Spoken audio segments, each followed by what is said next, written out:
All right, I think we're on. So, here with Justin Whaley on Against the Machine. So you had to think about that. I did. I had to think about that. It's so new, man. It's still so new. It's awesome that you're doing this, though. It really is. Well, thanks. You're doing better than me because it took me 9 months to put out another episode for my podcast. So you're more consistent. Well, this is number 3. So. Well, I did like 2, and I was like, I don't want to do this anymore. Well, and then I decided to get back into it. So 3 is a habit. You got to make it to 3. That's what they say.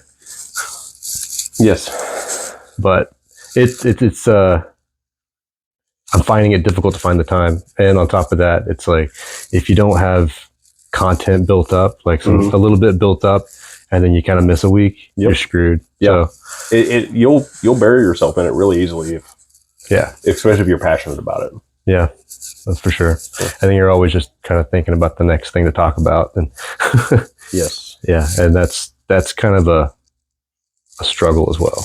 Yeah, I can get with that. You kind of got like lose yourself in thoughts and all the time. Yes. Yeah. Anyway, so talking about what you're passionate about, like what do we have going on here? So who are you? What do you do? And who am I? Who are you? My name is Justin Whaley. I'm the assistant distiller at Spirits of French Lick there in West Baden. Mm-hmm. I've been there for 2 years in April. I was a paramedic and a firefighter before doing that for what seemed like a long time, but it was since 2008. So it was a little while, but that career could be a little draining sometimes. But we're a double pot still facility here in Southern Indiana. We're actually the largest double pot still facility in Indiana. We'll probably hold on to that for a while. Something that you and I were talking about before we started filming about how pot stills are inconsistent and people don't want to get into that because you're not always able to predict what they're going to do or what's going to come out of them, especially with something new. And they don't create as much alcohol as like a column still or a Kentucky column still. So if you're worried about quantity over quality, that's going to be a problem. But that's really not what we're worried about. We're worried about quality. So we'll probably hold on to that designation of the largest double pot still facility for a good while. But we kind of focus on 4 major things, I should say. Bourbons, obviously, brandies, American whiskeys, and botanical spirits. We do branch out from there a little bit. Alan has built a crazy just set of releases of different things that we've been able to put out and just that have caught really, really good traction and kind of got a little bit of a cult following behind them, which is really cool to see. I honestly never thought I would see myself as a distiller. I always liked whiskey. I mean, I think all of us probably liked a little bit of whiskey at one point in time, right? But I've always liked, I got into bourbon heavily, right at the beginning of COVID. Like I started collecting different bottles, just seeing, what different places do. And it always intrigued me. It wasn't just about the alcohol and getting a buzz. That part of it, if you drink to excess. But I like seeing the flavor profile that different distilleries bring because of different materials. Back then, I thought it was just maybe the materials or how it was matured, and I found out that there's so much more than that. But where I was going with that is I'd never seen myself as a distiller because where I like chemistry and things like that, but I was like, I'll leave that to professionals, right? And I stumbled upon Spirits of French Lick. I actually did a tour there and started hanging out with Alan and caught the bug, I guess. And they hired me as a still hand, and it's just went from there. That's like, so like as you're learning the process, like what's some of the stuff that like really attracted you to the chemistry of it? Like let's say, like you mentioned, like finding the different materials, kind of like the alchemy, I guess. Yeah, exactly. It's the alchemy. What is it that kind of drew you to that? So like I said, I like seeing like even other distilleries, not just us, what kind of flavor profile they have.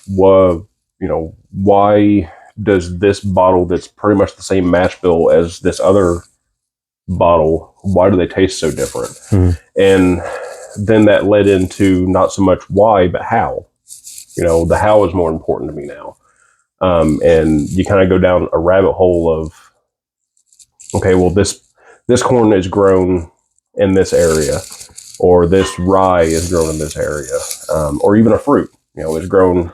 Take, wines from Napa Valley. You can take a Cabernet Sauvignon that's grown there versus grown anywhere else in the world, that's going to taste different. It's what's known as terroir. Yeah. If you're familiar with that word, it's kind of the taste of place. Taste of place. That's interesting. It is. That's something that Alan is really, really big into, and I've kind of started getting into. And I think it goes a little bit deeper than just the ingredients. Yeah. Because you think, like, say a bourbon, for example. A bourbon goes into a barrel. That barrel came from a tree that was grown in a certain area, so that tree has terroir also because of the ground and its upbringing. So it really has to do with like the minerals and things that tree would be soaking up. The minerals or the soil history, I guess, would be a good way to say it. So kind of like the spirit of the soil. Is that what? Well, not so much the spirit of the soil. You can look at it that way. I mean, you can definitely look at it that way, but soil history, as far as like what types of years it's had prior, spirit through and through. Yeah. Exactly.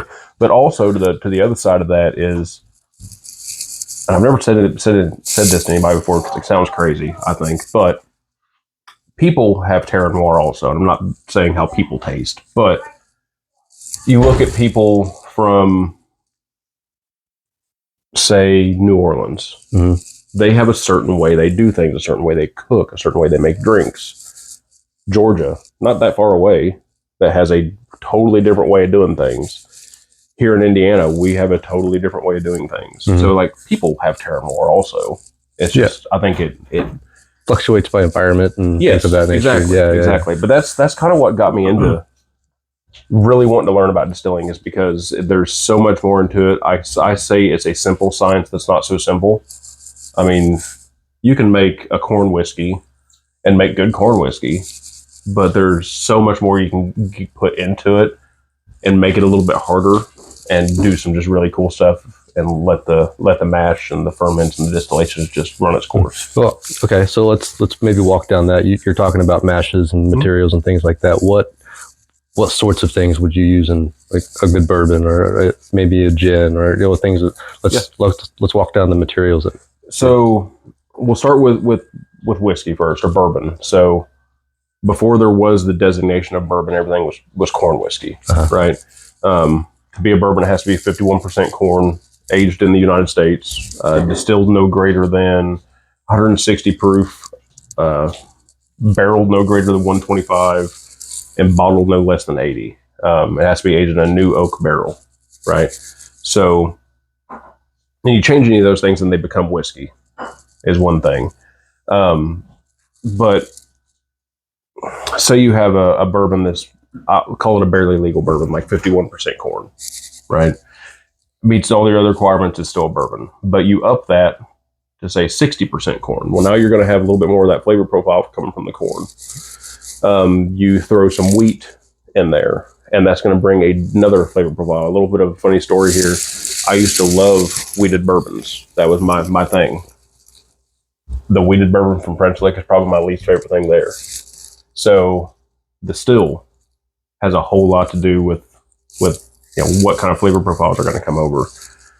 Something that you will probably find interesting, yeast, believe it or not, imparts about 15% of your flavor in a barrel. Yeast in the distillation process? In the fermentation process. Yeah. So to lay everything out. So you start out with a certain amount of water, depending on how much you're making, obviously. You figure out what you want your mash bill to be, whether that is, 80% corn, 10% rye, 10% malt, or any other combination that you can come up with. And you grind that and you start adding that to your water as you're heating it up. You bring that up to 190 degrees and you have to add some type of enzyme. Now, a lot of times that's from malted grains or a liquid enzyme, like a high temp enzyme that people do use. And we use those as well. That's what's going to break down that grain, going to allow the starches and sugars to come out to ferment, right? You've made mead before, right? Not successfully. Not successfully. Okay. You have to have a fermentable sugar, essentially, right? So that's what you're doing. So if you take cooking grits, for example, if you take and cook grits, you can cook them for hours and hours, and they're never going to be sweet. They're going to taste like corn, but it's never going to be sweet because you're not breaking down that corn and getting the starches and sugars pulled into the matrix. So that's how you start by doing that, and then you cool that down to where it's safe for yeast, and then that's where you pitch your yeast and you allow that to ferment. If you're making a whiskey or a bourbon, you're essentially making a beer without hops, letting that ferment, and then distilling that. Okay. That makes sense. Yeah, that makes more sense. Yeah. I tell people that when I do distillery tours, and they're like, "What? It's just beer?" I'm like, "Yeah, beer's just whiskey that didn't meet its full potential. That's it." So, whiskey that didn't meet its full potential. That's all it is. That's like wine is just brandy that didn't meet its full potential. Really? Yeah. Brandy is just distilled wine. Okay. Is all brandy is. That makes more sense. Yeah. Huh. Yeah. I do want to talk about what we have in the glass, though. Yeah. And then we can get into some more stuff. So this is, I brought a little sample of this one over. I do have one other thing for us to try afterwards. Okay. But this is our Hindostan Falls. It is probably our most simplistic mash bill. So it's 80% corn, 10% rye, and 10% malt. 80% corn. 80% corn. But the corn that goes into this is an heirloom corn that Alan, our head distiller, had grown. Over 150 different varieties of corn got bred together over 15 plus years. And then, so he was working on this well before even working I believe in any commercial distillery. I'd have to ask him, but I believe it's before he even worked in any commercial distillery. So he came from like agriculture and things like that.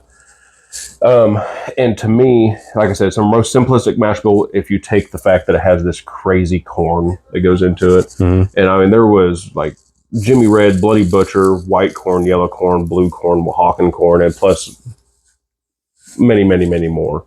And some of those have probably died out during the growing processes and the interbreeding and things like that. But what I think is really cool about this is if you go through our distillery and you drill, say, 5 barrels of this spirit, but from different batches, but close to the same time frame, they're the most dynamic single barrels. So like this one is sweet. Yeah. The other day I drilled one just to check out and see how, where it was at in its process. And it was spicy. Like it had a cinnamon nutmeg type thing going on. But it was from 2 days away from where the other one that I had tried just prior to that was. So they changed so much. And I think a lot of that has to do with, we don't separate out the corn. So it's multiple different varieties of corn.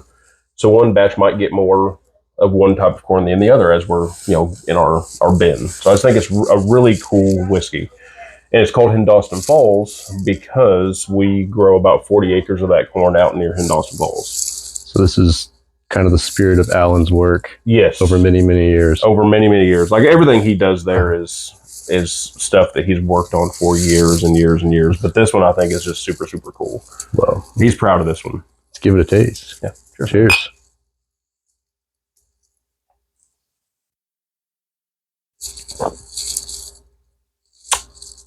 Man, it's real sweet on the backside. Yeah. Another thing that I think is cool, and so we poured this prior to starting filming, and we both tried a little taste of it then. Has the taste changed very much for you? Yeah, it's tamed. Like it's really smoothed out. So something that I think is really important, especially if for somebody that is into whiskey or bourbons but hasn't drank a whole lot of them or hasn't been around it a whole lot, the longer you sit in the glass, the more that's going to open up. Mm-hmm. It's going to start changing. With pot stilled stuff, let me take that back. With anything besides pot still stuff, I say, however old it is, say this is, I think this is about right around 5 years old. Let it sit for 5 minutes if it wasn't pot stilled. If it is pot stilled, double that, and then start drinking. So what I do is, it's just the way my brain works. Whenever I taste something that's brand new, I pour it in 3 glasses. I taste the first one right off the bat. Second one, and I'll write some notes down. Then the second one, it's been about 5 minutes. I'll taste that one. Make some more notes. By the time I get the last one, it's been about 10 minutes. And I taste that one. So you get the progression as it you get some micro-oxidization going on in the glass and stuff. So when you're testing barrels, that's how you do that? I will do it if I'm that way. If I'm doing like 1 or 2 barrels, if we're doing more than that, then it's just a taste and okay. I was going to say, like, if you're doing 5 barrels and like lining up 3 for each one, like it can get serious some days at work. It can get serious, real serious. It goes downhill really fast. They'll walk it off. Stumble it off some days. That was one thing that was nice whenever Tiff was working there, is I would just like, here's my keys. You're driving home. Ooh. It's the only job that you could really go drink on the job legally and probably get away with it. Yes. Yeah. But yeah, so getting back to the distilling thing. So after your cook, and you've added your yeast, like I said, yeast will impart about 15% of flavor after, so many years in a barrel. You let that ferment out and you check specific gravity, which is the level of sugar that is in the matrix. You check it before and after fermentation to make sure it's done. We also check pH. That's one thing that I think we do that's really, really interesting besides the yeast, which I do want to get into. But so have you ever heard of the term sweet mash and sour mash? Yes. Okay. So sour mash is using backset from your prior ferments or distillations to drop pH or to adjust pH and to also create consistency. Okay. Sweet mashing is doing none of that.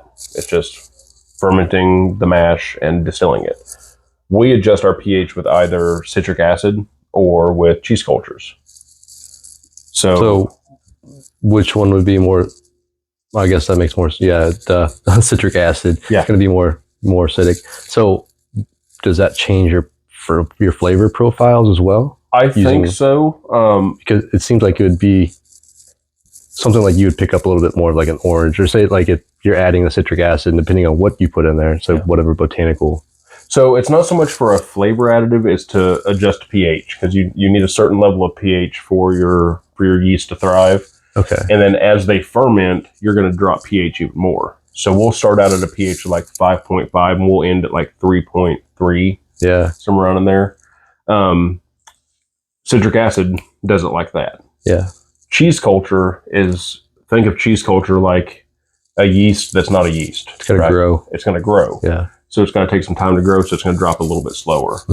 So it's not so much like a flavor additive for an immediate flavor. It's a flavor additive as to what's going to come out of that ferment during the ferment. Okay. If that makes sense. Well, I thought maybe like citric acid, you kind of start picking up I don't know, like a grapefruit profile or something, something like that. Yeah. But like depending on what sort of ingredients you're using in that mash, maybe you're pulling out a little bit of I think you're not so much going to pull out more citric flavor, but you're gonna make the yeast happy and let them do their thing. Right? Yeah. Happy yeast make good liquor. So. Happy yeast makes good everything. Yes, exactly. Breads, liquors, 100% of the time. Beer. So after the ferment's done, our ferment takes about 4 days. After that's done, we'll go into a still. We use a stainless steel body still for our first distillation. Takes about 10 hours to run that still. We collect everything from about 110 proof down to about 20. That resulting volume is about 60 proof on average after everything blended together. There is a portion in there that is good to drink, but you're missing out on the front and the back of that has good flavor. So then we take that, it goes back into another still, and then we run it again. So the way I describe pot still distillation to people is, if you ever made like a demi-glace or a sauce of any variety, right? Yeah. You're starting with this much volume and this much flavor, and you distill it once, and now you have this much volume, but the same amount of flavor. Distill it again, now you have this much volume, but the same amount of flavor. So it's about retention and concentration of flavor. Instead of boiling off water like you would in a sauce, you're boiling off the alcohol, and it's taking that flavor with it. Okay. So you're leaving some of the water behind. So that's the way I describe distillation to people that haven't been around it, and it's kind of funny so I do all the tours at work. So we have people come in that's like, oh, I've been on so many distillery tours and all this stuff. Because I always ask people if they've been on tours, because some people know a little bit about it, some don't. But then you start going into this and they're like, I had no clue that, you had to do this, or it was more beneficial to do this, or, that's how a still ran, or you didn't just keep everything and throw it in a barrel or whatever. There's so many things out there that people, I don't think, understand about it, which is okay. It's not their job to understand that. But even before distilling, that's the stuff that I wanted to know. Mm-hmm. And then once I got into it, it's like, oh, well, I'm going to, before I had, like, you remember the little garden shovels? That's how I was digging my hole of knowledge. Well, now I'm like, I need a backhoe. It seems like there's a lot to go into. There is. So, there's a lot. I'm sure.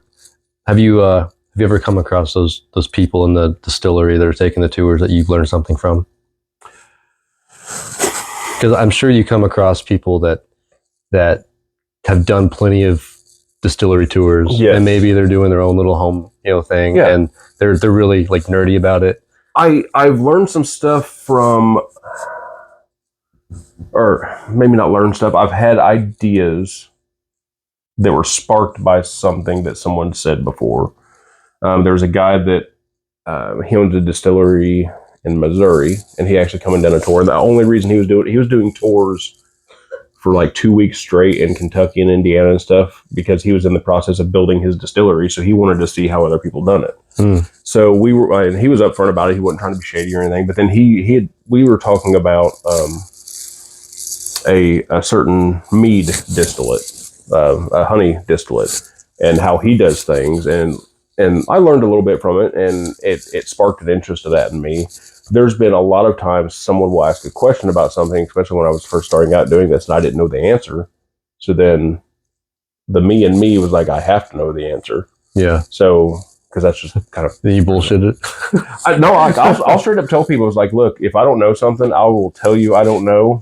If Alan is there, I would generally ask him. Yeah. If he's not there, then I'll just apologize, say, I'm sorry, I don't know. But then I'm going to find out, because if not, it's going to drive me crazy. Yeah. Yeah.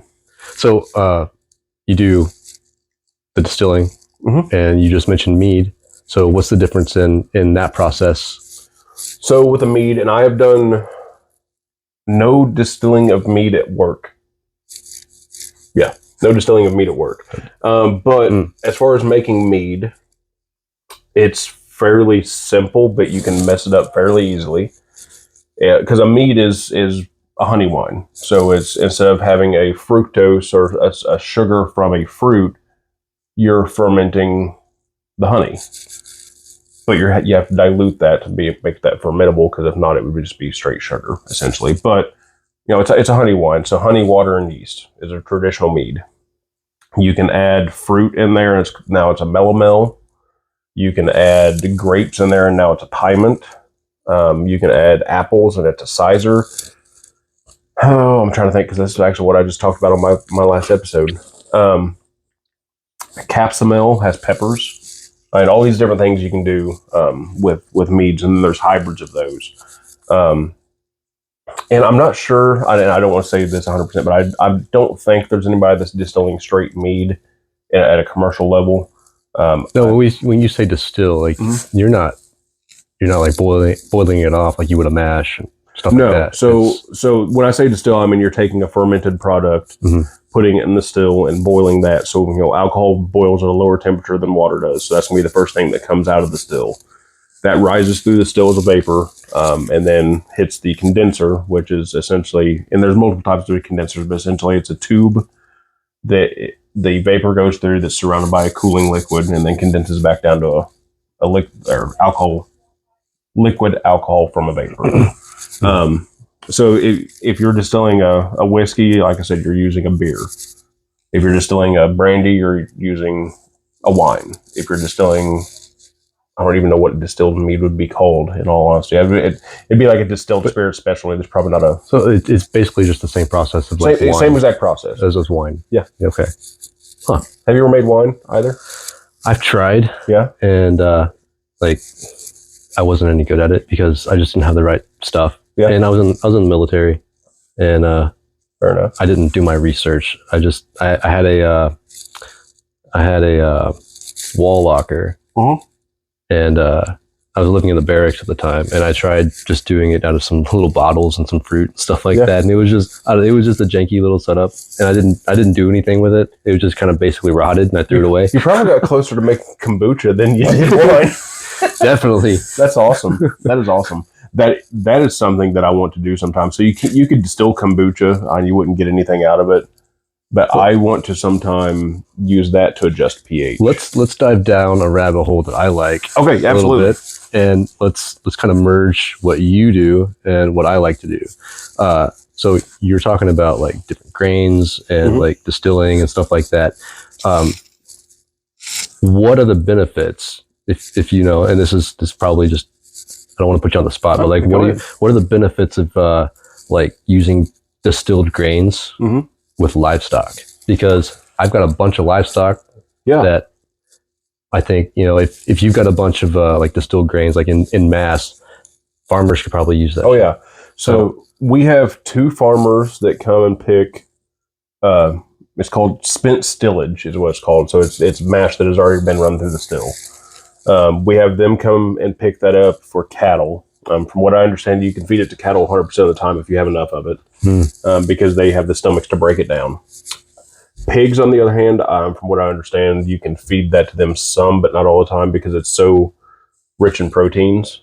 They'll actually develop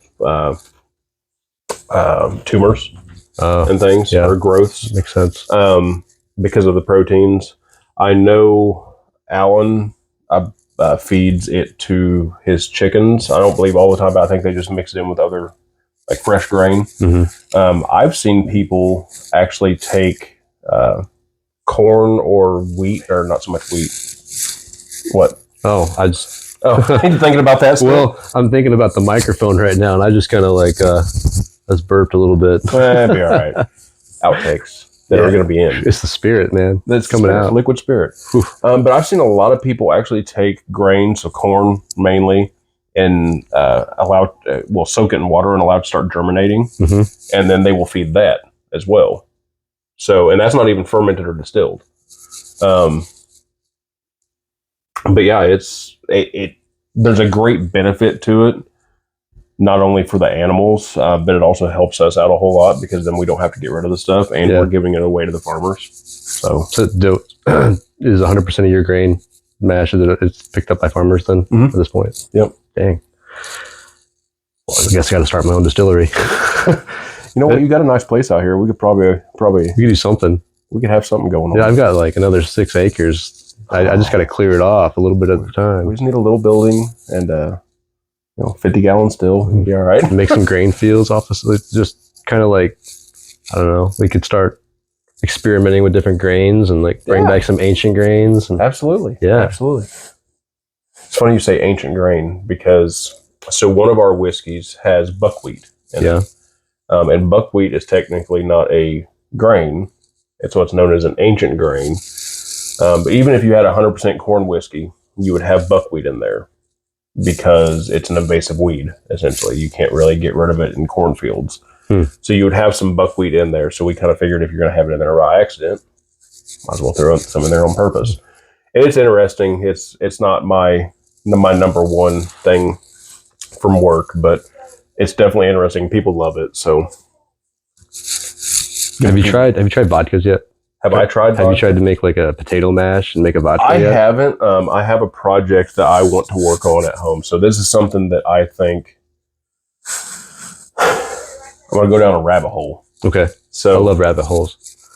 I was just telling my family my favorite story is Alice in Wonderland. Yes. And it's like because they go down rabbit holes. It's like, yeah, that, but also because they say going down rabbit holes is a mental.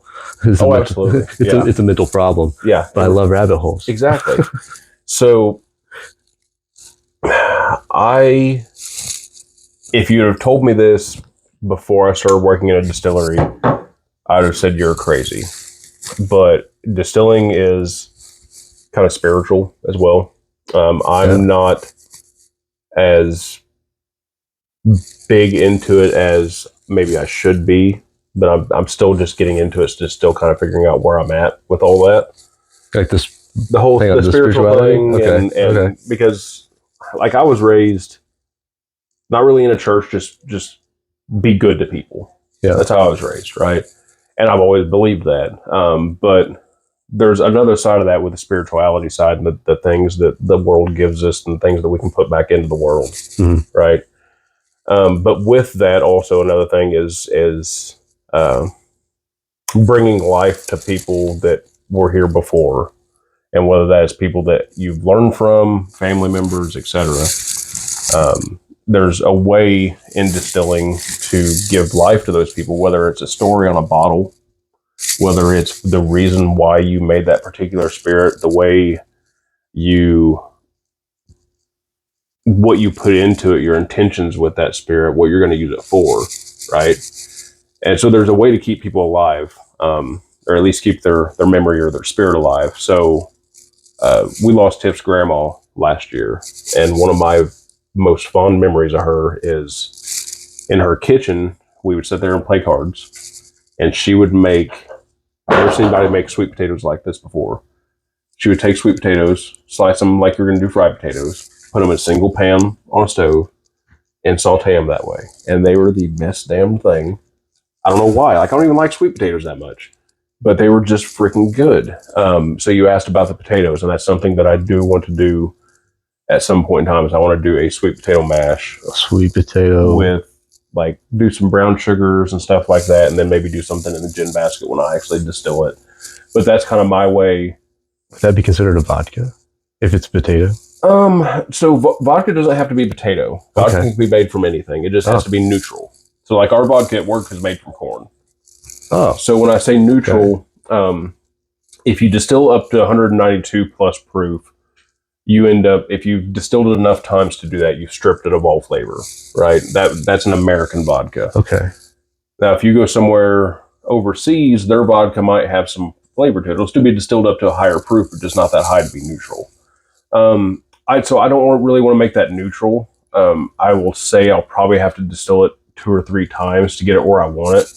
And then I might do something weird, like distill some of it 3 times, keep that back, make some more potato mash, add this high distillate into that, and then redistill it all. So you've got some that's distilled 3 times, some that's distilled once, just something weird. But that's kind of the one way that I know that I can make that, put it in a jar, write what it is on it, and even if I never drink it, I see that on my shelf down in the basement next to all my fermenting stuff, and I'm just like, I remember Mimi. So I don't know. So that, like I said, that was a little bit of a rabbit hole, but that's you mentioned cool, potato, and I was like, cool, that's exactly where I want to go. Like you said, like people buy things for the story. Yeah, and that's a cool story. Yeah, you know, and absolutely. And people are interested in stories. Oh, 100%. Yeah, 100%.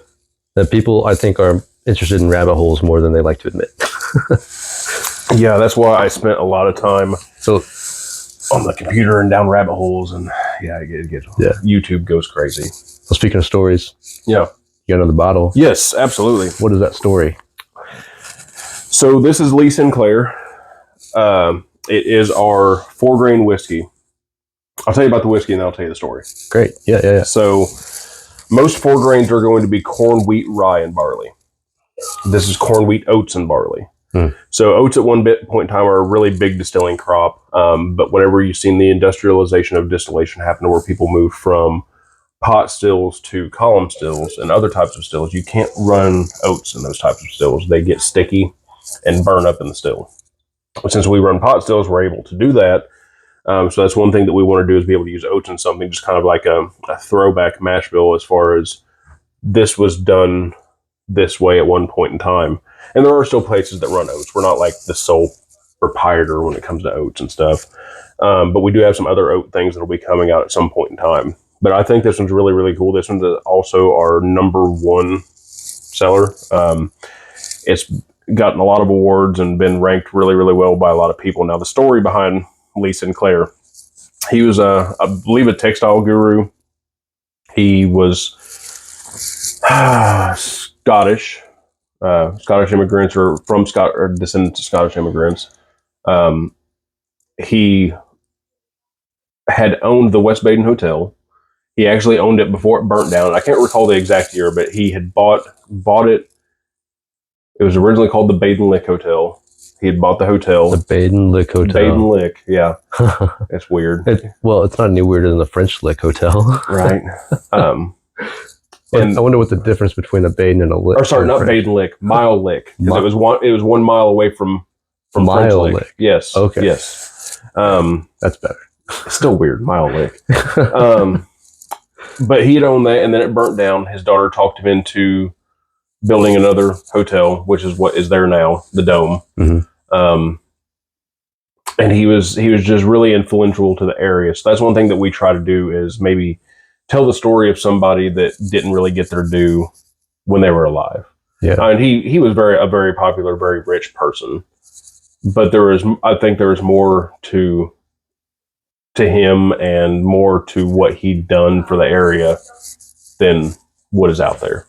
So that's kind of once again our way of giving life to the people after they're gone. Yeah, that's an awesome way to do it too. Yeah. It's not so much here. You can take a look at that if you want. Sorry. Yeah. So, and it's not so much. There's a little bit of a tidbit on the back about him too, but it's not so much just the spirits in the bottle. It's the spirits of the place, right? If you can, and I think this is one thing that Alan's done really well is if you can tell stories and tie everything together and it not be bullshit.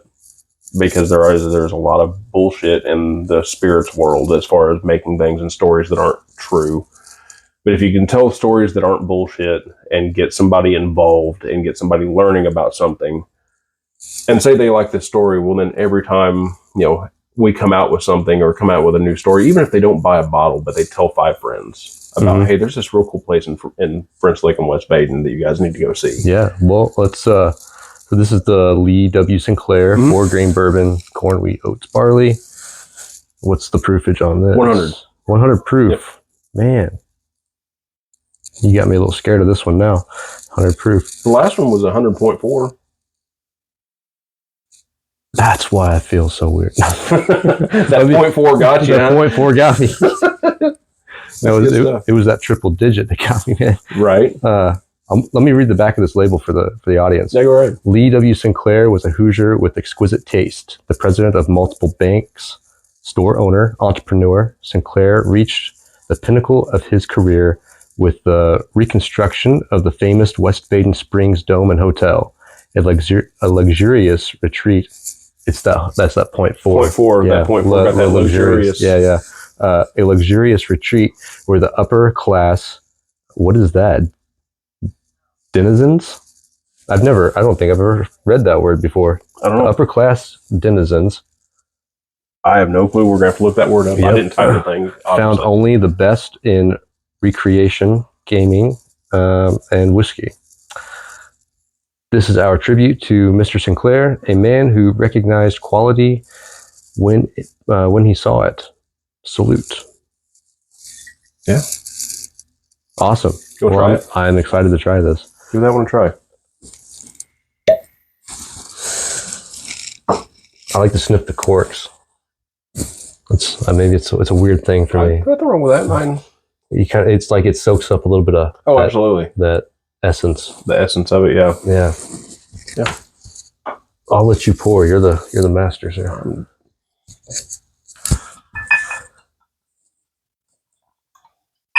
You say when. When. I'll start with that. Okay. I'm not a heavy drinker, but I like a good sipping whiskey. Oh, absolutely. That's part of what gets me or used to get me into trouble. So I've got a decent collection at home. Like I said, I started collecting right at the beginning of COVID, and I'd buy a couple bottles every couple weeks, just different things.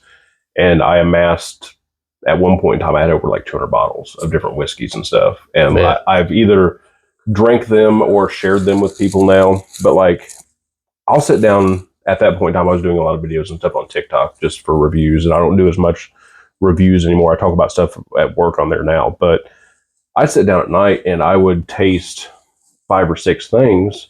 But at that point in time, like I'd pour that much, like what, an ounce maybe, barely. Yeah, that's like a half a shot. Well, you probably poured a little heavier there, but like I would sit there and do my video and sip and talk about it and make notes, and I don't want to dump that out, so I would just shoot it, take a sip of water, and then go to the next one. Because I would, like you were talking about earlier, when you run out of content, you're kind of digging yourself in a hole. Yeah. So I'd get like 5 or 6 days worth of content in one night, but then I'd get ready to go to bed, and I'm like, whew, boys, that was too much. So you can get into that really easy. Now, I am interested to see what you think of this one, and with the oats. So we've not tasted this one before. We just popped the cork. Yes, absolutely. All right. Cheers again, man. Cheers. Oh wow, that's very smooth. Mm-hmm. Like you can kind of feel that oat. Like oat kind of has a coating. Yep. That it puts on your tongue. Yeah, like a creaminess. Yeah, like a creaminess. So to me, oats are super creamy. They got just a very, very different mouthfeel or texture to that whiskey. Different flavor. Also, I think oats to me are a little buttery. Yeah. Right? Yeah. So that is actually, it's that up. 60% corn, 17% wheat, 13% oats, and then be 10% barley. And the oats are just, they're there. Like you can definitely, like, if I'd never tasted an oat before, right? And you said, you put this in front of me and said, pick out the oat. Like, you would definitely know what an oat tasted like after trying that. There's something off. It's like, that's okay. different. Like, I know that oat, like, there's like a certain coating, like when you eat a bowl of oatmeal, and then like you kind of rinse your mouth out later. Yep, you got that little stuff. It's just like there's a certain like layer, like enzyme an oat has to it. Yeah, exactly. I love it, and it's delicious. The other thing with this one, so we have two types of maturation processes. We have a warehouse or two warehouses up on the hill behind the distillery, and then we have what's called a chai cellar. Yeah. And that chai cellar is what has allowed us to put out some younger whiskeys and then also be able to do some cool stuff like this. Anything that has oats in it or any brandy has to go into the chai cellar. If you don't put them in there, they won't be bad, but you will lose a lot of the character that they had prior because you were... What is a chai cellar compared to it, like just a regular... So like a chai cellar would be like a wine cellar, but ours is actually above ground. The difference between the chai cellar and the warehouses or the rick houses, with the warehouses, they're going to have really big dynamic swings throughout the year, right? Hot and cold. In the chai cellar, it only fluctuates about 30 to 40 degrees per year. Okay. So there's no big swings. So you don't get those big dynamic shifts. Whereas like something with oats or brandy, if it was in those big dynamic swings, it's going to blow off a lot of those more subtle, dainty flavors that you want to hold on to. Like that creaminess of that oat and that sweetness might be gone if we put it in just a traditional rick house. So those go into our chai cellar. In that room, we also raise proof a little bit, which is something that I find really, really interesting. So in the chai cellar, we lose about 7% volume per year. In the warehouses, we lose about 3% volume. The warehouses, you lose alcohol faster, so you drop proof. In the chai cellar, you lose water faster, so you raise proof. So something might go in at 105 proof, and it might come out at 108 to 110. Huh. Our apple brandies, which I do need to bring you sometime, but I'll do that whenever I have somebody to drive home.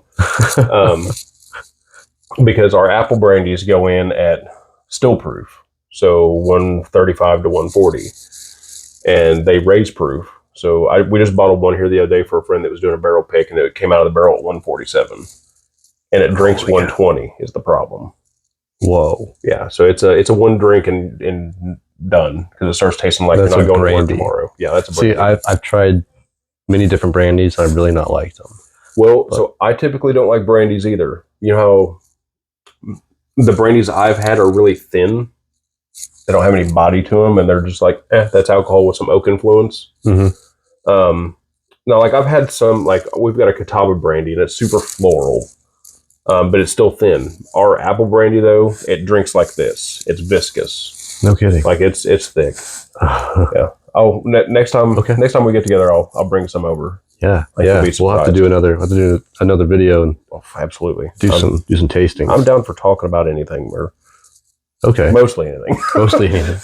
Well, I mean, let's just dive down some more rabbit holes. Let's get outside of the distillery thing. Let's get into something that, like, you mentioned spirituality. You say you're not really sure where you stand on that. Let's maybe walk us down like what your idea of a spirituality is. And like I said earlier, it goes back to just be kind to everyone.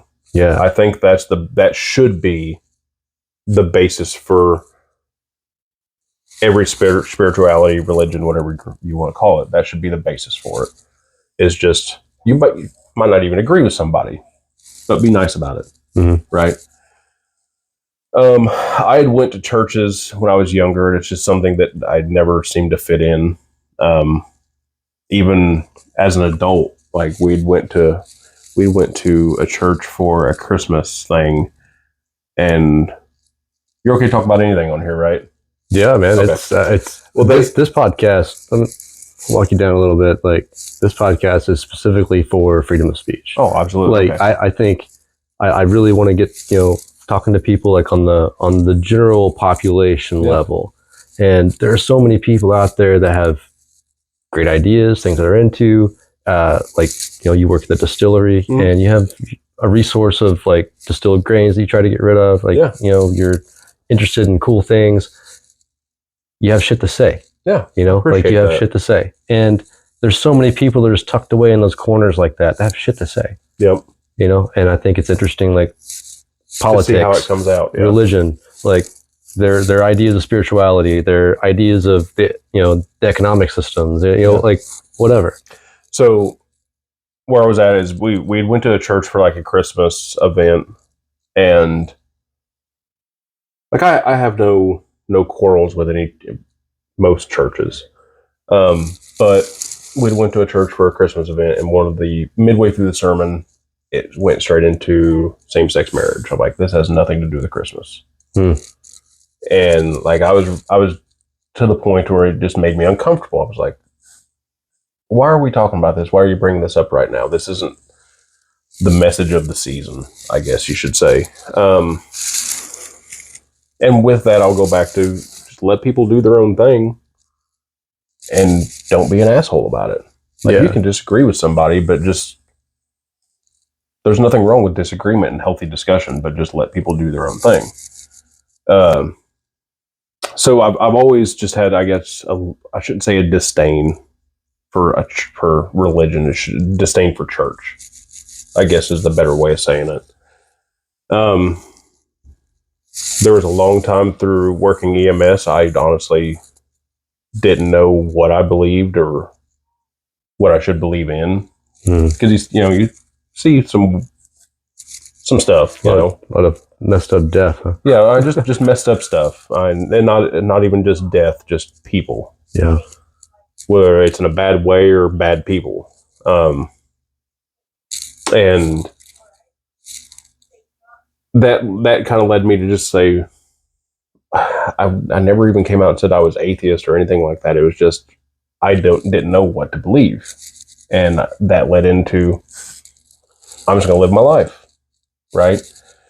And then I started working at the distillery, and Alan has a certain spirituality about him, and I've picked up on some of that, and some of the stuff just makes sense. Some of the stuff I still don't understand. But some of it just makes more sense to me, because a lot of the spirituality that he talks about, it goes back to, like I said earlier, what we can do for each other, what you can do for the world, and what the world can provide to you. Is what it boils down to me. No matter what your religion is, no matter what you believe in, what can you do to help your fellow person, whether that's passing down knowledge, passing down, if someone's down and out, helping them out, passing down recipes from people 100 years ago. That, to me, that's spiritual, because you're that person. Every time, like, say you've got a cornbread recipe from great grandma. Yeah. You make that cornbread and tell that story once a year. That story, it lives on. That's the spirit of the cornbread. Yeah. Yeah. Well, I think cornbread spirit. It's grandma's spirit within the cornbread. Yeah, exactly. And I like that you bring that up, because I've kind of been thinking about alcohol as before, in the military, it's a numbing Oh, absolutely. That's all it is. You're just buying a bottle and you're chucking it down, and you're not really trying to do anything other than numb your life. And then if you can mature that, if you can get out of that and you can mature that and take it into more of like the flavor profile, or like one to follow the alchemy or whatever, that is the spirit of the alcohol. But like, I see the reason they call it a spirit is because it pulls the spirit into it. Like it's like a pure spirit, and then it needs to pull in, let's say, the impurities to get this flavor. So you're pulling in, let's say, the spirit of the plant. The what was that word that you said? The terroir. Yeah, the terroir. Yes, terroir. Yep. So you're pulling in the terroir, the flavor, the environment, the spirit of that plant, or the people, or the soil, or whatever it is, and it's binding to that spirit, and that's what you get to taste. And it's that, and also, and this is something that I've picked up, is you're able to enjoy. So, say apple brandy, for example.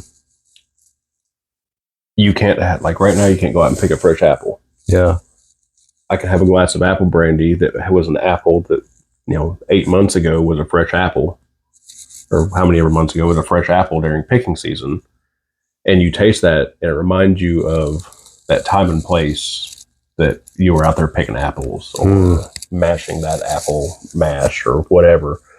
So it's a spirit in that aspect too, that it's taste of place and really taste of time too. Yeah. And I think that's cool that, it kind of transports you to that time. If that is, if you are connected to that spirit, let's say that if you are connected to going to pick up the apple, making the mash, or distill the whole process, you are getting connected to that spirit of the beverage. And then I was talking to the two young kids from last week, Isaac and Seth, and we got into the idea of how today people are disconnected from their food. I will agree with that 100%. Like, and it's a spiritual disconnection. Yeah, because they're disconnected from the process of growing their own grains, their own foods, the process of growing their own meats. The whole process of processing the stuff. Yeah, and then eating it later.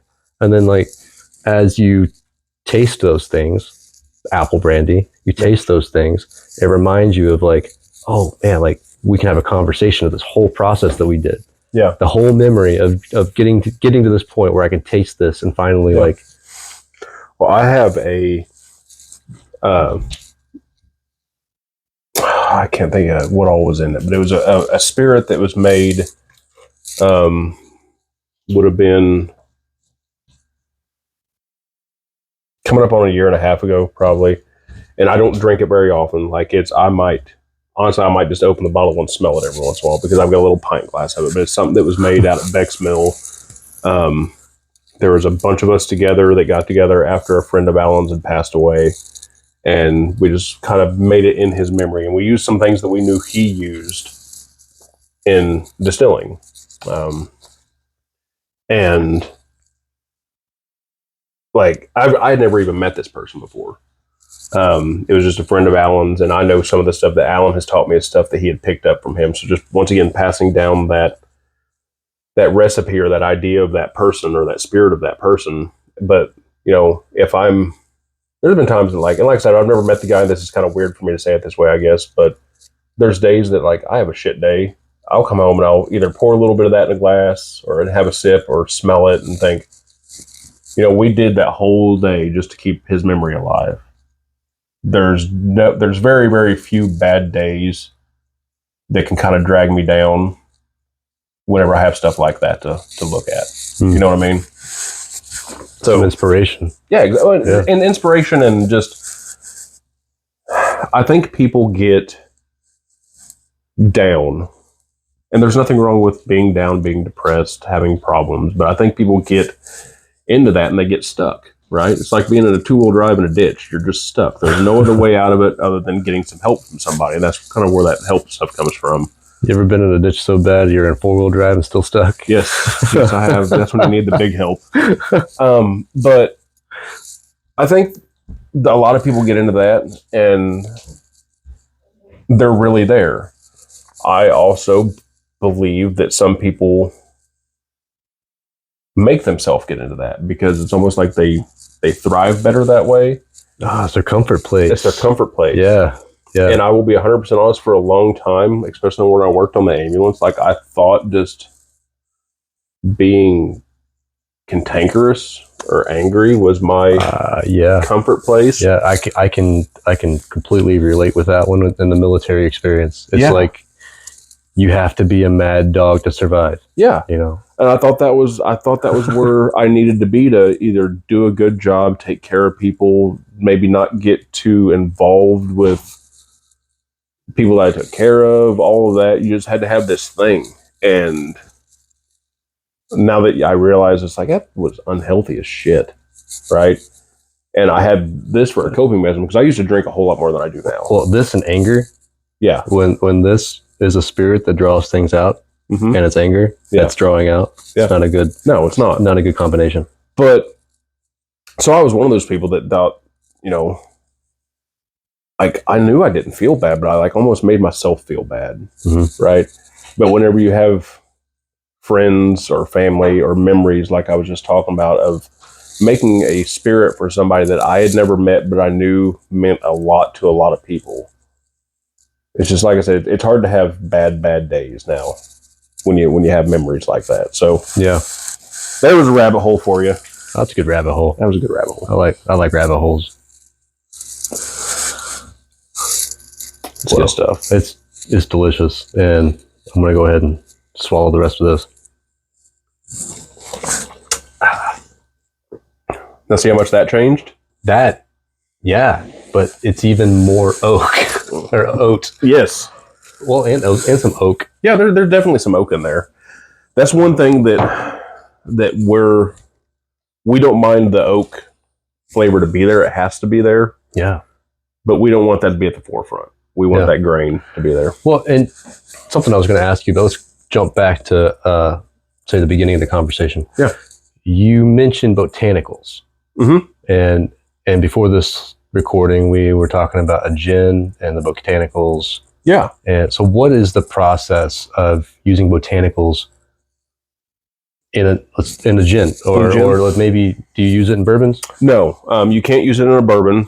If you put a botanical in a bourbon, it would be considered, depending on what botanical it is, it could be a fucked gin. Up bourbon. Fucked up bourbon. Yeah. Fucked up bourbon, definitely. Probably good, in all honesty, but the rules say you can't do that. I'd try it. To make a gin, there's a few different ways you can do it. Most places are going to start with a neutral spirit, so vodka.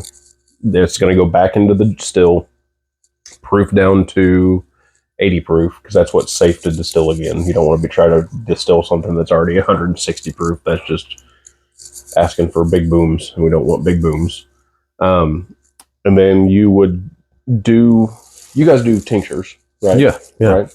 So, like, if you're going to do like a tincture of mullein or anything else, you would heat that alcohol up a little bit, put your botanicals in, and that could be juniper, it could be licorice root, it could be mint, lemon peel, orange peel, grapefruit peel, and thousands of different things you can do. Now, there are things that aren't allowed in botanical distillations because they can be possibly dangerous. But you put those in and those macerate for at least 24 to 48 hours. You start out, I think we usually heat ours up to about 100 degrees, and then it'll set in the still. It'll usually be cooled down to about 70 degrees or so after, it sets. What that allows it to do is that's going to pull out those oils, the essence of those botanicals, right? Mm-hmm. And then you turn the still on. There are some botanicals that you don't put in the matrix as far as being in the tincture, but you put those in a gin basket. And what a gin basket is, it's a place in the vapor path where the alcohol vapor can go through and then pick that essence up of that botanical. Then you run the still. And something that I think is really cool about gin is, when I first got into this, I thought, okay, well, gin, you're making it, it's coming off the still, it tastes like gin. And it's not really that way. Now, once it's in the container, then yeah, it tastes like gin, but it almost comes over as a pie chart. So you'll start off getting, at first, it could be a little bit of your juniper, right? And then a little bit later, it's going to start tasting like citrus. Okay. And then a little bit later, something else is going to start coming over because all those volatiles at different temperatures. Okay. I was about to ask you, like, does it have to do with the temperature? Yeah, they're all going to start volatilizing at different temperatures. Okay. So now when you reach certain temperatures, let's say you have I don't know what temperatures you use as far as like, but let's say you have a temperature of like 180 coming up, and once you get a certain profile at 180, and then say like 200 another temperatures or flavor profile. Does that, like, say that 180 to 200, does that start breaking off, say like the juniper? So it doesn't so much break off; it gets a little bit lower, and it's not so much. I guess I should rephrase. It's not so much temperature.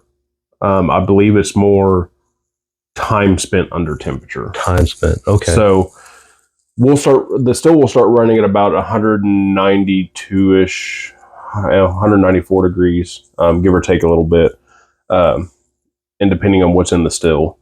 And it will, we turn our input temperature down when it starts running. So that way we're not just blasting through everything, because then you wouldn't be able to catch what you want to catch. Mm-hmm. And then it will slowly rise up to right around 200 to 204, and that's usually when we're almost done. But one thing that's cool about the gin is, like, the stuff that falls off at one point can come back, which is another wild thing. It comes back. So is it like a tip that you were saying that the temperature kind of like determines what you're tasting almost? Yes. So is it something that, like, you peak at a certain temperature and then it starts cooling down and you're bringing back certain flavor profile? Not so much it's cooling down. I think it just has a lot to do with, so like say juniper, for example, is a really prominent flavor, okay, right?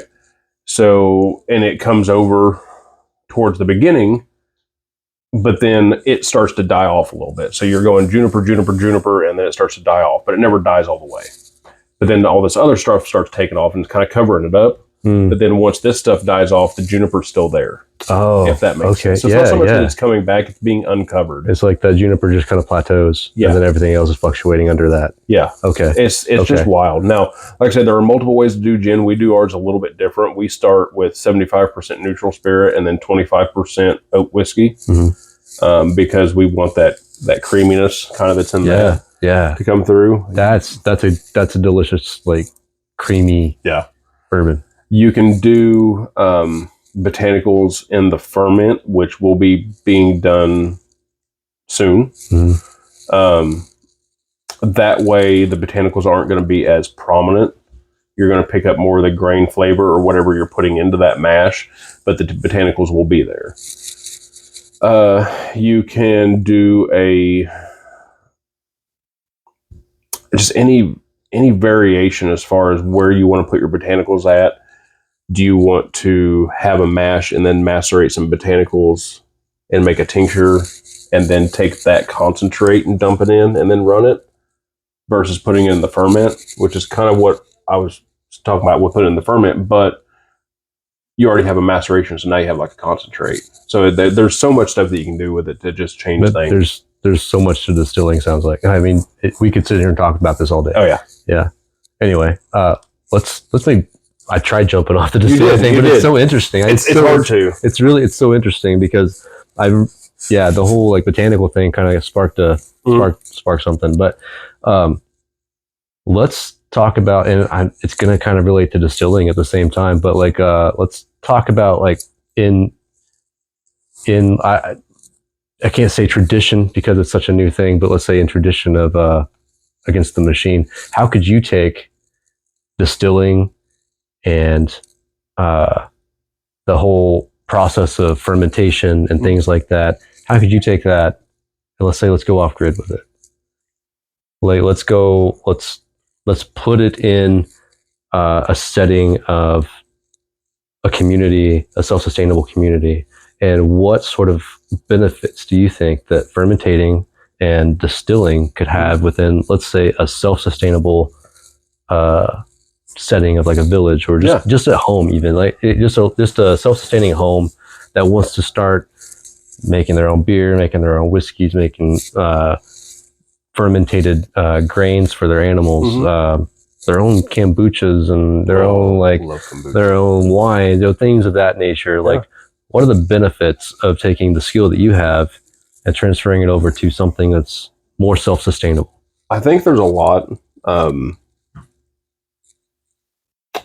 You would have to be doing it fairly large scale to sustain, and I think you would have so much alcohol that you wouldn't know what to do with it.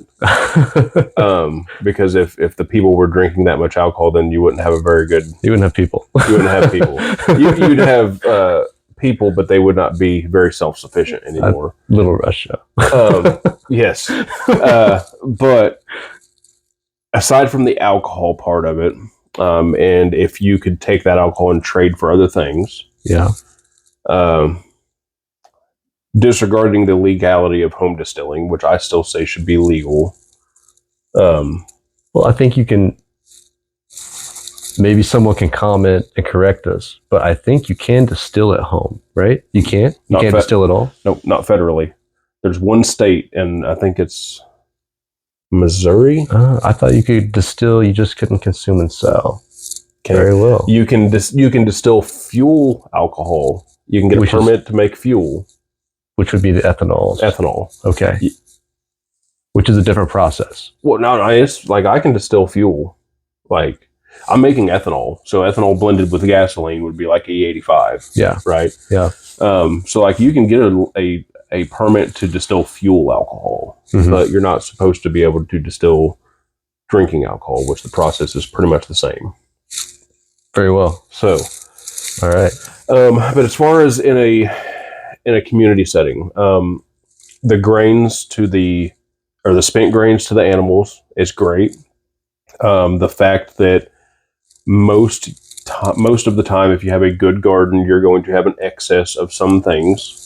So you think, okay, do I want to try to store this 500 pounds of corn, or do I want to store it in 10 mason jars? Yeah. Right? Yeah. Ease of movement goes along with that as well, being able to move stuff around. I think if you had a community of, say, 10, 15 people, whatever, the day that everybody gets to see their labor of the grain being grown or the fruit being grown or picked or whatever come out of that still, I think that's a big day, right? That's a community building day. Using it for medicinal tinctures. Which we do here. Yeah. I mean, we use it for Mullen. Yeah, Mullen. I'd have to... Tiff knows more about the tinctures than I do because she's gotten really big into different teas and things like that. And like, I could ask her a question and she could rattle off stuff like I do with distilling now. Just the other night, and I don't know if you really consider it a tincture, but I had a valerian tea. Oh, yeah. And then I backed that up with a little bit of bourbon. And it's the same effect, essentially. Yeah. You know, just kind of pushing that valerian through. I love valerian root in a tea. Yeah. But I think there's a lot of benefit, like if there was a small community of people, once again, disregarding the legalities of it and disregarding the fact that most people would view that as weird in today's standards, or today's line of sight, I guess you should say. Disregarding all of that, I think there's a big benefit to having a small still. Because looking back, that everybody would have had one. It was another piece of machinery on the farm, right? That's kind of the way Alan describes it. It was just another piece of machinery that was used every once in a while because you had an excess of something, or you needed to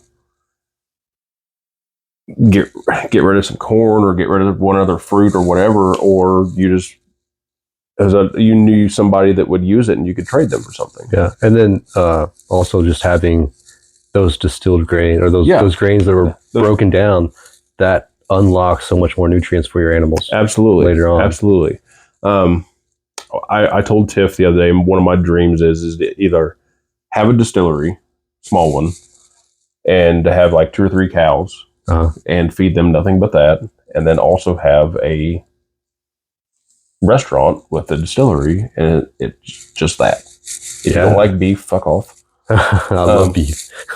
But burgers and steaks, and once the cows are gone, you don't get any more till next year. Right? It's a seasonal thing. It's a seasonal thing, and I think that I'd be cool as hell, because I could probably feed. And you could you could plan for that so much easier by reservation. Be like, it's an online thing, sign up, boom, boom, boom. And then like you can already plan, like I have 2 cows, I can get certain cuts, steak, whatever. Yeah. And these are the amounts of people I'm feeding. That'd be so cool. And so there's a property down in Georgia, or excuse me, Alabama, that Tiff and I are in love with. We've been going down there once or twice a year for like 5 years. And there's 7 cabins. That's what they do, is they rent these cabins out. But it's down near Fort Payne, and it's out in the middle of BFE. And after the first couple times going down there, and after I started working at the distillery, we went down there again, and I was sitting there looking. I was like, there's a still house right there. I could feed the cows right there.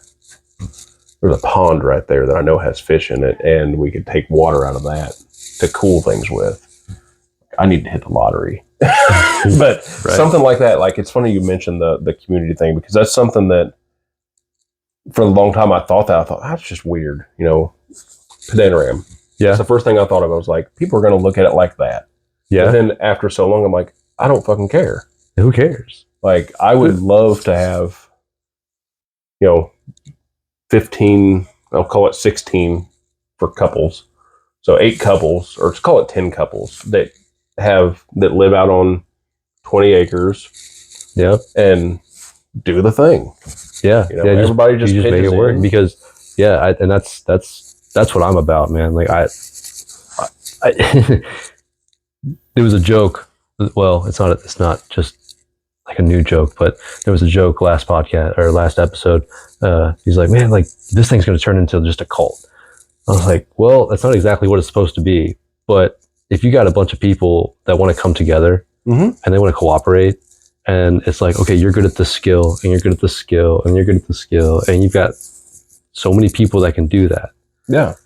You can dive down enough rabbit holes together. You can make shit work. And it might not be comfortable all the time. No, it's not going to be comfortable all the time. And neither is just living alone like the way we do now. Like today, like I think the individuality is so pushed into today's culture that it tribalizes people. And then you got social media that allows you to join these groups. It makes you feel like you're in a group, but you're still just a node in the middle of like nowhere. Yeah, you're still on your couch. You can't actually do anything. Like you feel like you're in a community, but you're not actually in a community that's working together. So if you can get people to just kind of in a small community, the way it was, I think the way humans' minds have evolved over time.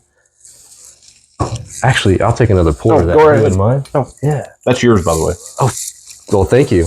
Oh, my. Man. So you're going to make me an alcoholic. I probably should have asked if I could have a pour of your whiskey. Oh, you brought it, man. Like, that's yours, man. That's a rule of the person that brings the bottle, that you have as much as you want, you leave the rest. But that's good. I mean, that's the way it always was whenever I take a bottle to another guy's room. Yeah. Like in the barracks room, it's like, I'm going to sit here and drink this till it's gone, or I'm going to drink it till I'm too drunk to drink anymore, and the rest is yours. Yeah. I used your space. Here's some whiskey. Thank you. Thank you very much. No problem, man. But what I was getting at was, I think we've kind of, and here's the irony, we've dove into our phones so much. Yes. And we've dove into social media so much. And we've dove into like just keeping disconnect with everything else going around us so much that like we're not even a productive community as far as living in the community that you're in. No, definitely not. Yeah. Like it's the neighbors are assholes, and I'm gonna play on my computer. I will use this as an example, and I'm going to sound like a complete asshole when I say this, but I will use Vincent's as an example, and here's why. So it's been super, super cold here in southern Indiana the last, week and a half, right? They community came together. Kudos to them.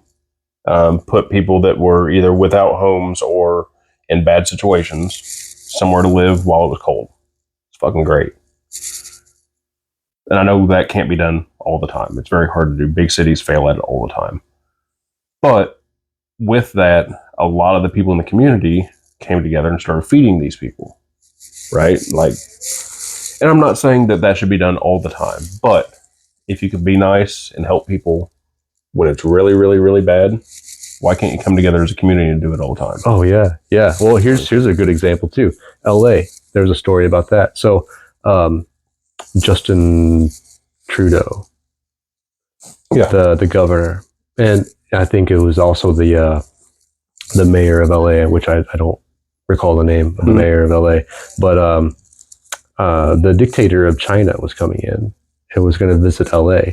Well, LA is one of the worst places as far as homeless people go right now. They cleaned up LA for 2 weeks. They cleaned up LA, and then they let it all go. It's like, if you can't, I seen a video about that because somebody was making fun of it. Yeah, if you can do that for 2 weeks, you can do it all the time. You can do it all the time. Yeah, and it just goes to show that, and there's a full like conspiracy about the whole homeless situation in LA right now, but it really just comes down to they're farming people. In my opinion, is they're farming people. They're creating like little 3-letter acronym words, like, committees around this homeless situation, and they're feeding it money. And the people that are supposed to be in charge of it are getting rich. Nothing else is happening underneath that. Yeah. Well, and like the jaded part of me, and when I say the jaded part of me, the part of me that still thinks like being an EMS thinks, because I've seen people that are just, at one point in time, they had a bad way, but then they just stuck in that. Right? Mm-hmm. There is that.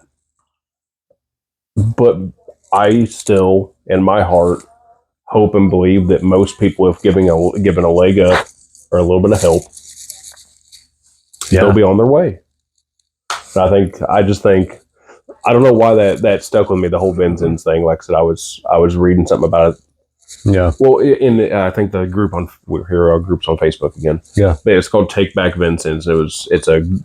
Initially it started as a group just to pretty much bitch about Vincent's, right? Take back It's freaking Vincent's, man. But it's the rendezvous, man. Oh yeah, the rendezvous. Rendezvous is the best thing in Vincent's. The only good thing. Good thing in Vincent's. But after I started reading these posts and people saying thank you to these restaurants and all this, and I get like, you can't expect somebody that owns a restaurant and a business to kill their money making to take care of people all the time. But there's enough small businesses that they could do it. And like I said, most people in my heart, I hope, would say, hey, I've got a leg up. Now I can go get a job. Now I can do this. I can be beneficial to society. And then those people aren't going to be a problem anymore, right? And if they can do it, like you said, for 2 weeks, why can't they do it a little bit longer and really try to get these people help? Yeah, no kidding. I don't know. No kidding. My bleeding heart, I guess. Which I used to not have. But how has that changed? Like, what's your walk from, you mentioned the EMS side of you really kind of calloused you and made you angry. It did. And so maybe let's give like the 15-minute walk down to like, how has that changed from you being, let's say, a calloused hearted asshole to the realization of kindness is better? So to do that, I have to kind of describe why the whole callous thing happened. And I think a lot of that came from people, and not just patients, but people calling and asking for help, whether for, 911, calling for help that didn't need it, and abusing the system in a way that it was detrimental to others, right? Because then you have a crew out doing something that they, could have been doing something else, or helping somebody that really needed it. So would that maybe be something along the lines of like, you were angry at the people that were wasting your time. Well, and on top of that, like, you have to take every 911 call seriously. You can't say no. You have to take it seriously from the beginning. And if you're getting duped for 60% of your job, some of it was that. Some of it was the way the community looked at EMS. We always used to joke that EMS was the bastard stepchild of public service, right? Really? Yeah, because we were always underfunded, we were always under-equipped or understaffed, and we had a lot expected of us, right? A lot of people don't understand what actually happens in the back of an ambulance. They just think, well, they throw them in there and go. Mm-hmm. Some services are a mobile ER in the back of their truck, right?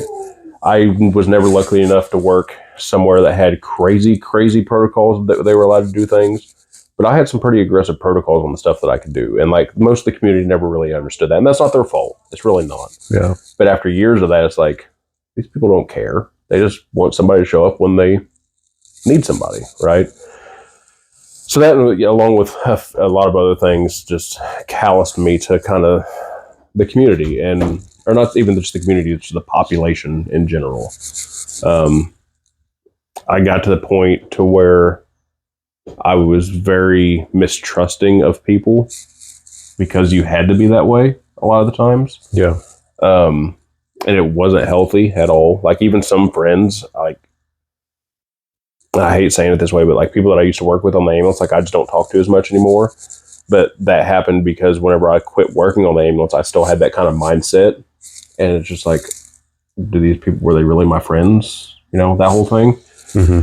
So it was an unhealthy relationship with the way the worldview that I had. But even with that, I still had that feeling of help people, right? If you can help people or you can make the world a better place, do it. I think that's kind of what let me stay in EMS so long, because I still had that, right here. Mm-hmm. Even though all this was fucked, this was like, you're still doing good. As far as like the redeeming qualities of that or getting out of that, a lot of that was my wife, and she worked in EMS too. She's got a golden heart. She's got a better outlook on people than I ever will. She won't admit that, but she seems to be the woman's way. It is. More than a man. She swears up and down, and there's times like she'll get mad at something or something bothers her, and you can see a little bit of that anger. But then within 5 minutes, it's gone. Whereas with me, it would be 5 weeks, right? But she helped out a lot with that. We had some problems in our marriage that were my fault a few years ago. And coming out of that, I think, although it hurt us tremendously and I hurt her tremendously, made me a better person. I wish that it would have came differently, but can't change the past. I think everyone has those moments in their marriage. It's not anything unique. This one was bad. Well, but I still wish that it wouldn't have came to that, and I wish that I wouldn't have done the things I did, but I think it made us stronger, and it gave that right there.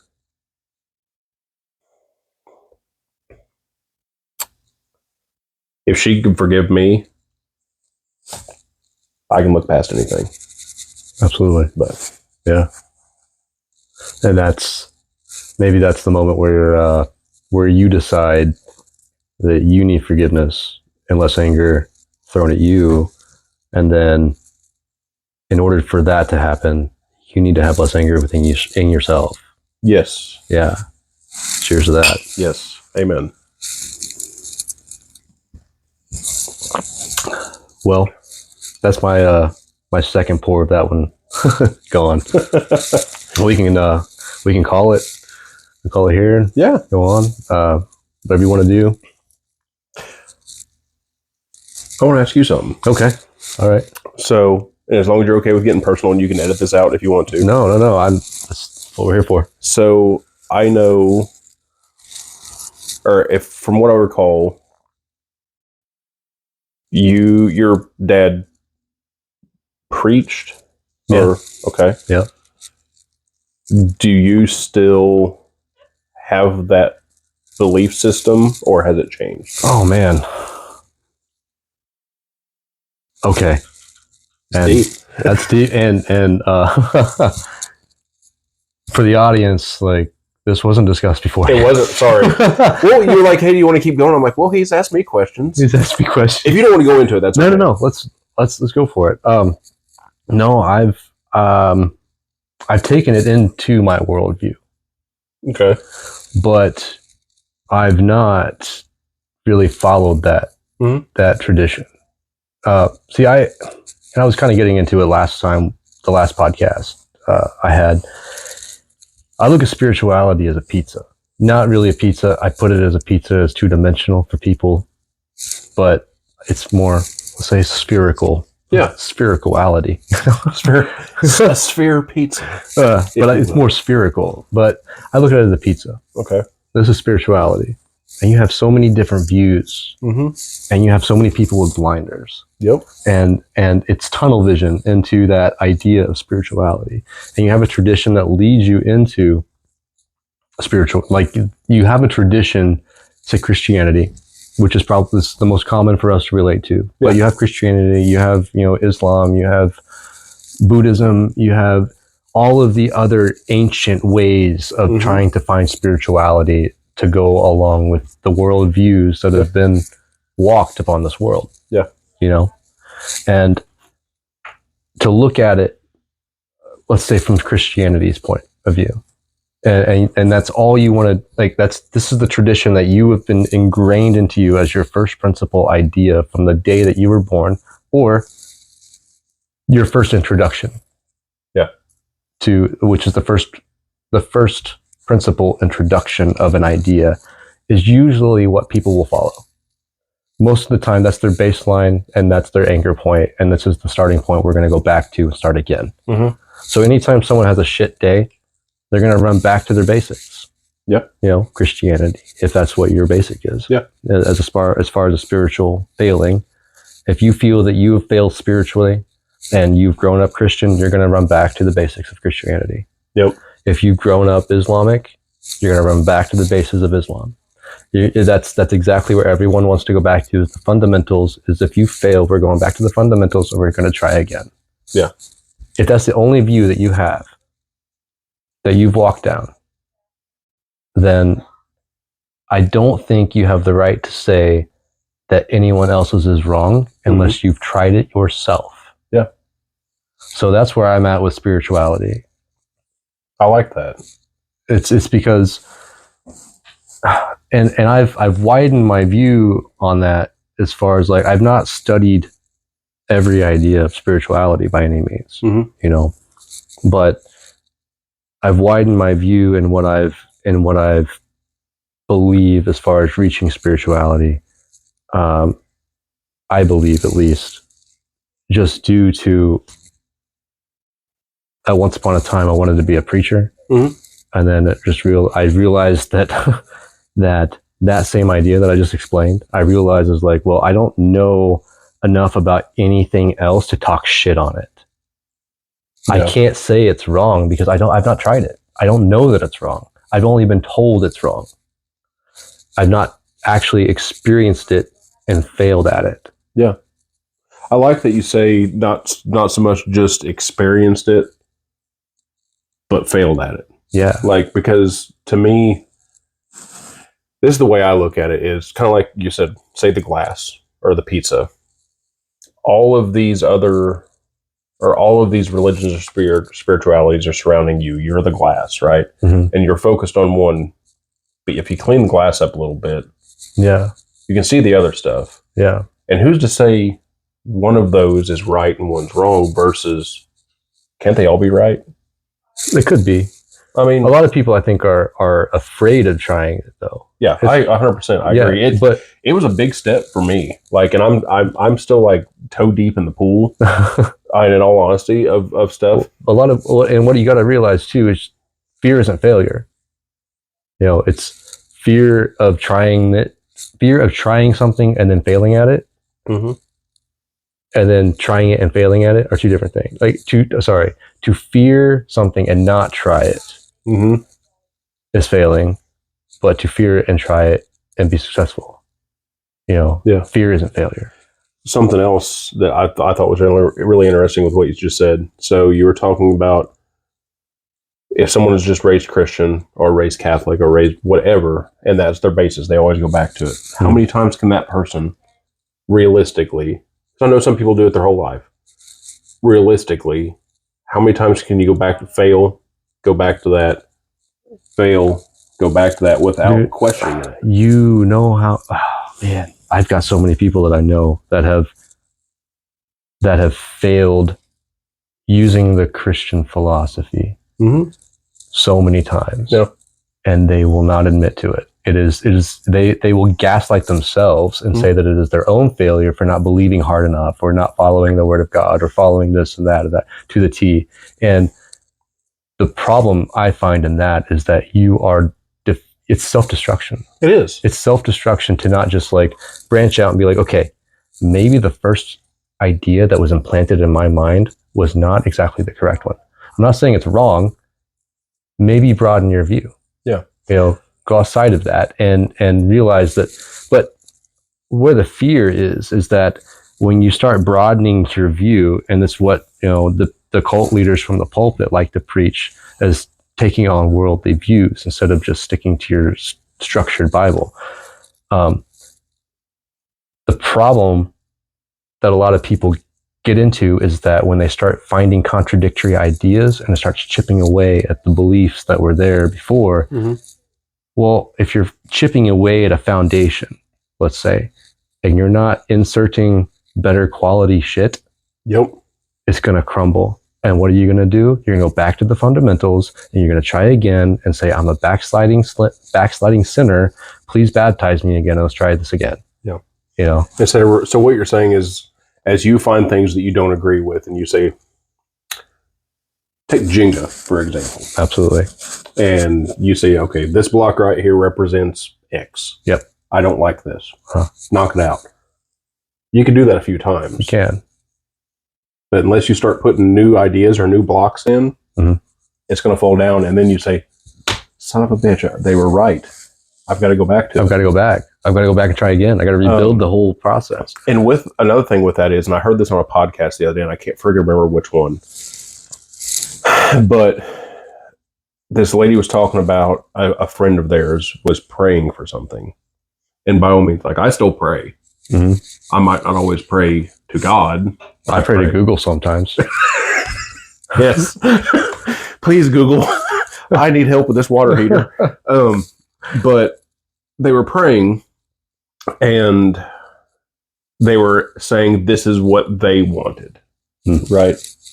I don't think there's anything wrong with that. If you need to pray for something to make yourself feel better, to make yourself believe in that, great. With that, it's taught that it is God's will. So who's to say your will is what God's will is, right?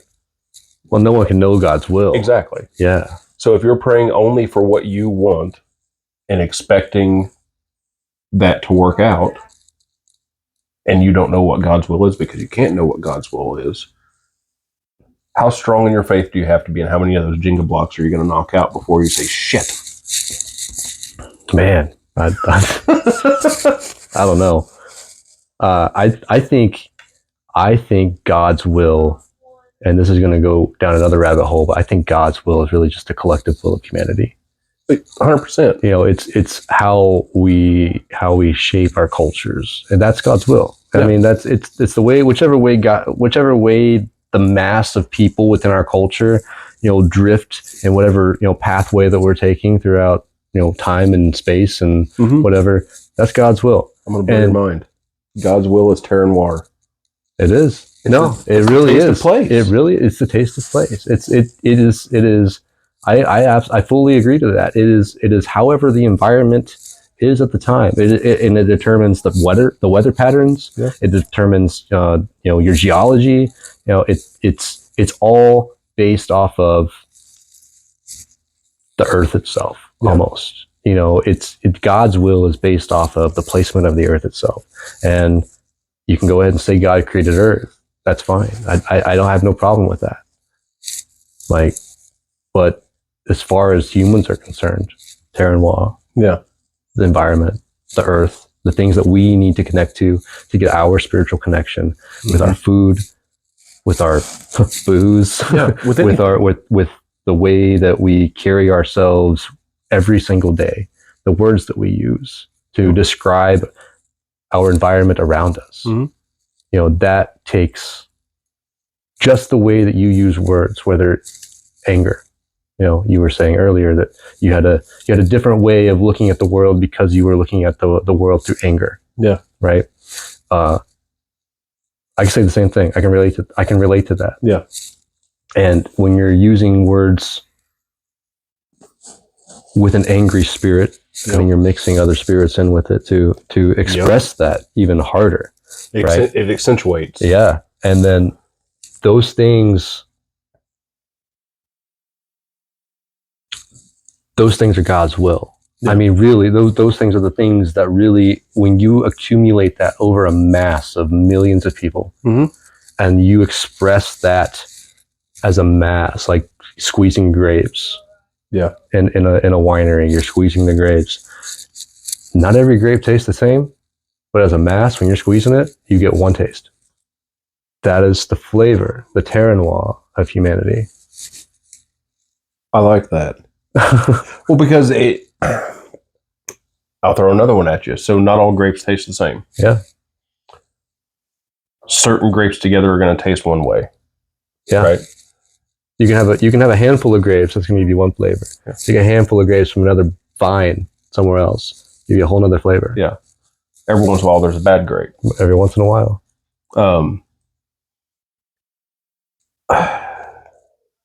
Shit.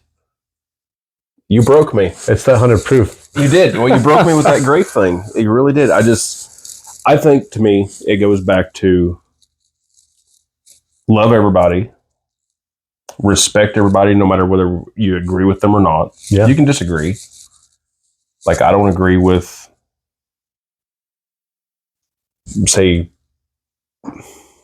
the radical things that come from the Muslim culture, that style of religion. I don't agree with all of that. Yeah. But I think the world could be a whole lot better off if people were more understanding. Absolutely. I agree, because when you can find, when you have the grape thing, say you have a bushel of grapes that you want to press. Yeah. Let's go a little deeper here. Let's separate this and make it 2 bushels. Okay. And say you have 2 bushels to choose from. Let's say you take a handful of grapes from one bushel. You take a handful of grapes from another bushel. 5 grapes. Let's say 5 grapes are a handful. Whatever.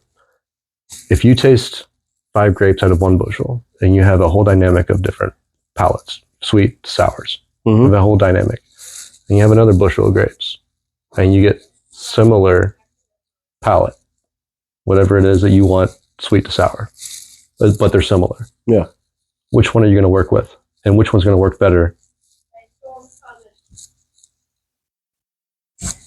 Because you can at least sweeten, like if you have a bushel that this is the way I look at it. If you have a bushel, but it's similar in palate, but it's a little too sour, you can at least inject something to sweeten it. Okay. If you have something that's a little more dynamic, it's going to be really hard to work with that and know what you're going to get as a finished product. That's the way I look at it. Yeah, I like that. This went freaking deep. We started out talking about whiskey. You asked me spirituality, and I led you down a rabbit hole. That's okay. I like that because I like seeing what other people think. That's one thing, and I don't. Al and I will talk about it every once in a while, and like I know most of what my family, how they believe. Like, they believe. This is going to sound bad, but I'll say They've got the lazy Christian thing. It's like, this is what they believe. It's the literal Bible tells you what to think. Well, not so much that. I shouldn't profile. I don't know. I say lazy Christian because, and that sounds bad. I love you, Mom. Because she's going to watch this. I know what's going to happen. Oh, man. But sorry, Mom. I was raised, like I said, be kind to people, do good. Mm-hmm. Right. To me, that's kind of lazy Christian because we're not going to church. We're not studying the Bible. But I see. You still have that mindset of do good by people. Yeah. Right. And so I think it's really interesting to sit down and talk to people, anybody, really, as long as it doesn't get super crazy radical. Yeah. And I'm going to be like, we probably shouldn't be doing that. You know? But let's go on some crusades and just make people think what we, make them think what we think by force. Yeah, the whole heathen Christian thing. That did not work out well for anybody. But I love sitting down and talking to people and figuring out what they think, whether I agree with things or not, because to me that's the terra noir of the world. Right? It's people. Yeah. Because eventually those people, if they continue doing what we're doing, the terra noir is going to change throughout the world. So really, it's the people. That's a very new spiritual word for me, by the way. Terra noir. Yeah, you're welcome. It's not spelled like it sounds, by the way. If you ever have to look it up, it's like Terrior. Terra noir. Yeah, and there's no N in there anywhere. French? Yes. It sounds French. But I look at it like, eventually, take Napa Valley again, for example. Mm-hmm. That's going to change. It might take 1,000 years, but that taste of place is going to change, and that's because of environment, but also the people that are working that land. Yeah. Right? Absolutely. And with that, okay, well, that changes the people, and then in another 1,000 years, it's going to change again. Oh, and it changes generation to generation a little bit at a time. And that's how you get that 1,000-year change, right? Yeah. And I just every generation does it just a little different, and a little different, and a little different.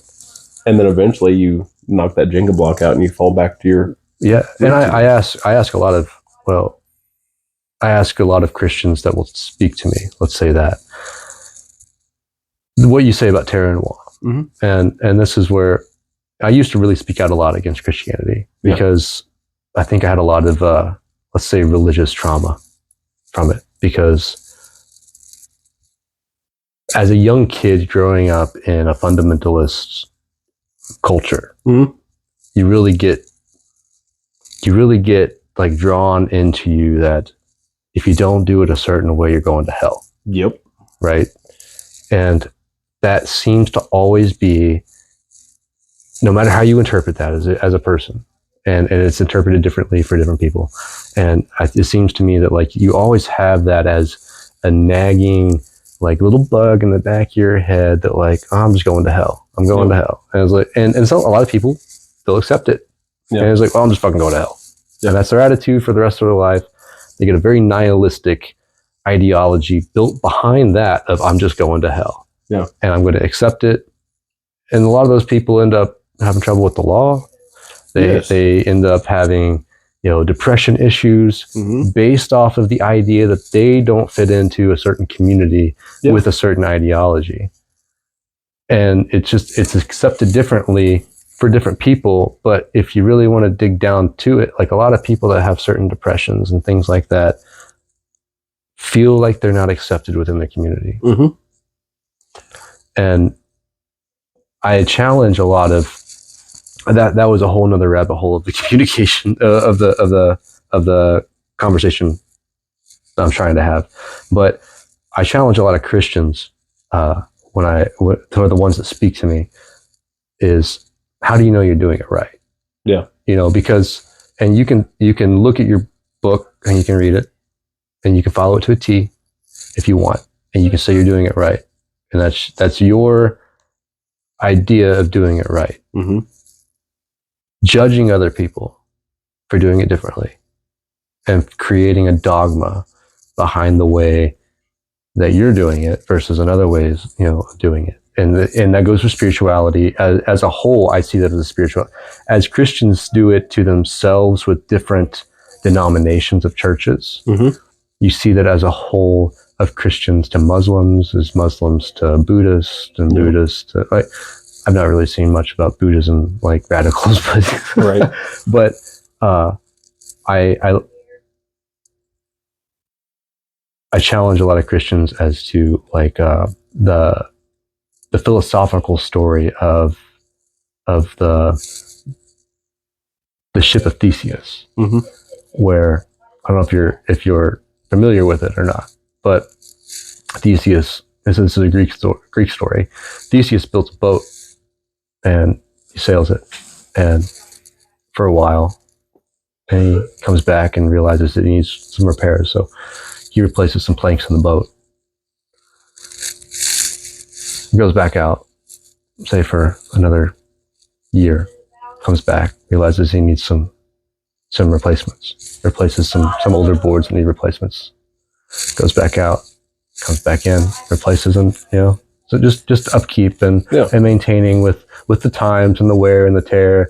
And over time he realizes, is like, I've replaced this whole boat, like, when did it become a whole new boat?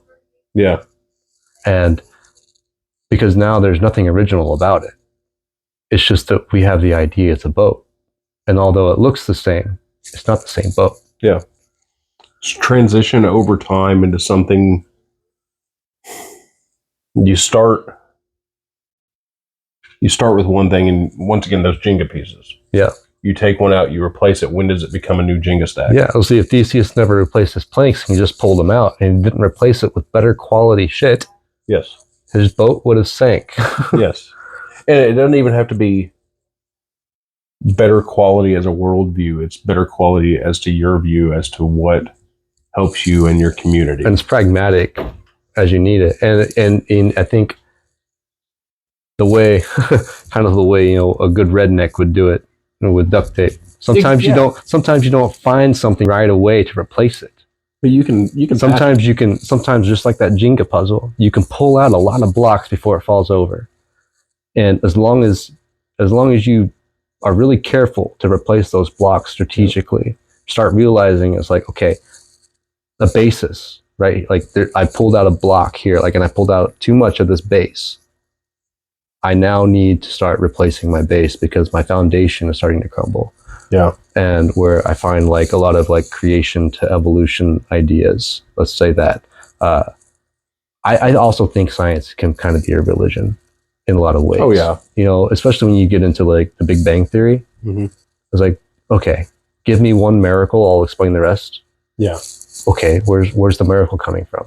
I understand the Christian fight with that ideology. But when you're starting to get into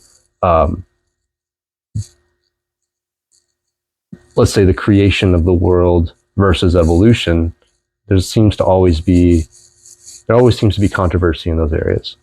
And if you can start having conversations like this, instead of having debates, you start having conversations of where do we have commonalities? Where can we work together and start getting our flavor of grape profile to be a little bit more consistent so that we can move on and create a better product? Because that's all we're doing. That's all we're doing. Whether it is raising a family, raising a garden, you're creating a product for the future. And it has to do with the terra noir of the culture. I'm glad you like that one. I really am. All right. Well, I think maybe we've actually gone on probably long enough, but it's been fun. It's been fun, man. I appreciate you. You know what? I'm going to do one more last pour for a cheers out of here. Absolutely. Because this is a really delicious bourbon. And in honor of having you as a distiller here, I'll do a cheers and a shot. Well, a little bit more of a shot. That's all right. It's a drink. It's a drink. It's a really delicious drink. But cheers, man. Cheers. Thank you. Can people get a hold of you personally and ask you questions about distilling or whatever else? Or? So TikTok and YouTube, Still Learning is the name on there. Still Learning. My podcast is available on Spotify and Should be other places if I ever get caught up with actually putting it other places. Well, hopefully this gives you a kick in the ass to get a little more regular. Actually, I have one more to record. Actually, probably this evening. But you can search Still Learning on Spotify or wherever you get your podcasts. Yeah. Facebook's Justin Whaley, Whaley, if you can't spell it because nobody can. And if you have any questions and you can't get me on either of those, my email is stilllearning.inc22@gmail.com. I like that. A distiller with still learning. That's great, man. That's why I did it, man. That's great. All right. Well, thank you. And cheers. Cheers. And thanks for joining us. Hopefully that recorded. I've had success so far. Man, that was fun. That was fun. I think we went around things that we didn't plan on going around, but hey.